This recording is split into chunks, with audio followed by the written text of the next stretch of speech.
to deliver a speech about Dr. B.R. Ambedkar, one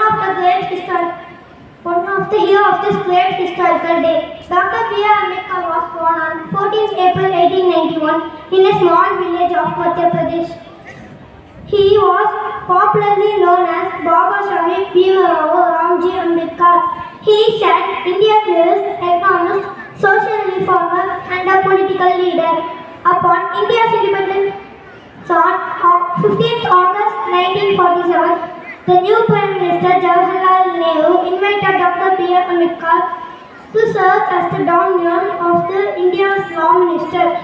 Later, he was appointed as the drafting committee of the Constitution for the future of India. I'm Farah from 9A. All of us are gathered here to celebrate the 75th Republic Day in our country.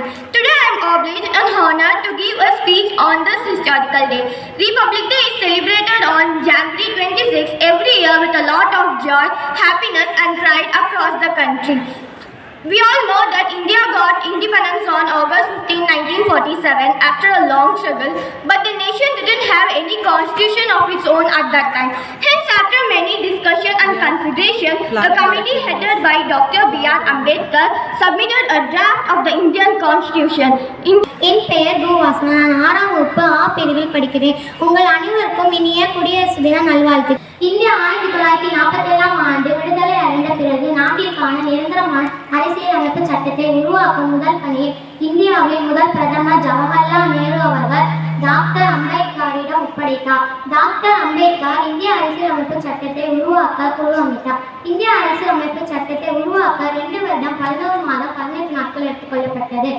குடியரசு தினம் அரசு விடுமுறை நாளாகும். இந்தியாவின் தலைநகரான புதுடெல்லி செங்கோட்டையில் இந்தியாவின் முதல் குடிமகனாக கொடியேற்றுவார். பாரதம் நாடு பழம்பெரும் நாடு, நீர்தான் புதல்வர், இந்நிலவை அகற்றாது என்ற பாரதியாரின் காதல் கேட்பவரை பல்வேறு மதங்கள் பல்வேறு நாகரிகம் பண்பாடும் வாழும் அன்னை பாரதம் வேற்றுமை ஒற்றுமை கண்ட நாடாகும். இத்தகைய சிறப்புமிக்க குடியரசு சின்னை காப்பது நமது முதல் கடமையாகும். வாய்ப்புக்கு நன்றி தெரிவித்து எனது உரையை நான் நிறைவு செய்கிறேன். நன்றி. இந்த 75ஆம் ஆண்டு குடியரசு தின விழாவிலே நாம் எல்லோரும் கலந்து கொள்வதில் ஒரு மட்டற்ற மகிழ்ச்சி. 75 என்பது ஒரு பெரிய அச்சீவ்மெண்ட். அதுவும் இந்தியா உலக அளவில் இன்றைக்கு தலை நிமிர்ந்து இருக்கிறது என்றால் நிச்சயமாக நம் எல்லோருடைய அந்த மன ஒற்றுமை தான் காரணம். அதில் மாற்று கருத்தே இல்லை. ஏனென்றால் இந்தியாவை பொறுத்தவரை வேற்றுமையில் ஒற்றுமை காண்கிற ஒரு அற்புதமான நாடு. ஜனநாயக நாட்டிலேயே மிகப்பெரிய நாடு எது என்றால் நிச்சயமாக நம்முடைய இந்தியா தான். ஏன்னா எல்லா மதமும் இருக்கு. இங்கே ஒரு குறிப்பிட்ட நாடுக்கு போனால் ஒரு குறிப்பிட்ட மதத்தை நம்ம பார்க்கலாம். ஆனால் நம்ம இந்தியா மட்டும்தான் அனைத்து மதங்களையும் ஒன்றாக பார்த்து சிறப்பாக வழிநடத்துகிற ஒரு அருமையான மனம் படைத்தவர்கள் இந்தியர்கள். அந்த நிலையிலே குறிப்பாக நம் தமிழ்நாடு அது முதல் மாநிலம். உங்களுக்கு தெரியாத ஒன்றும் இல்லை, இந்தியாவிலேயே அனைத்து துறைகளிலும் ஒரு வெற்றி பெற்ற மாநிலமாக நம்முடைய மாநிலம் தமிழ்நாடு இருக்கிறது. அதற்கு அடிப்படை காரணம் தமிழன் என்றாலே வந்தாரை வாழ வைப்போம், அதில் மாற்றுக்கிறதே இல்லை. அதாவது பிறரை மகிழ்வித்து மகிழ்விப்போம் தான் தமிழன். அந்த வகையில் நாம் எல்லோரும் இந்தியர்களாக இருப்பதில் பெருமை கொள்வோம். இன்றைக்கு ஒரு வாக்காளர் உறுதிமொழி எடுக்க வேண்டிய ஒரு நிலை என்று இன்னொன்று தெரியுமா? இன்னைக்கு 24 தேசிய கீதம் அறிமுகப்படுத்திய நாள் தெரியுமா உங்களுக்கு? இன்றைக்கு ஜனகணமனதின் பவர் இல்லையா, நாட்டுப்பண், அது இன்றுதான் உதயமானது. அந்த நாளிலே தான் நாம் இன்றைக்கு இந்த நிகழ்ச்சியோடு நடத்துறோம் என்பதை பெருமை கொள்வோம். எனவே இப்பொழுது நான் எல்லோரையும் எழுந்துருங்க.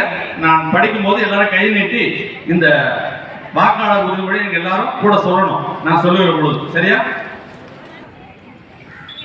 வாக்காளர் உறுதிமொழி.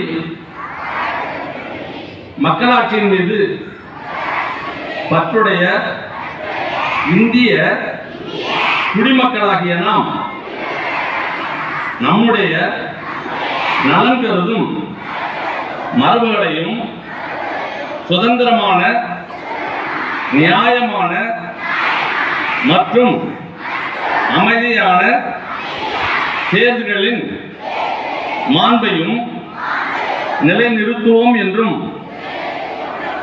மேலும் ஒவ்வொரு தேர்தலிலும் அச்சமின்றியும் மதம், இனம், சாதி, வகுப்பு, மொழி ஆகியவற்றின் தாக்கங்களுக்கு ஆட்படாமலும் அல்லது எந்த ஒரு தூண்டுதலுமின்றியும் வாக்களிப்போம் என்று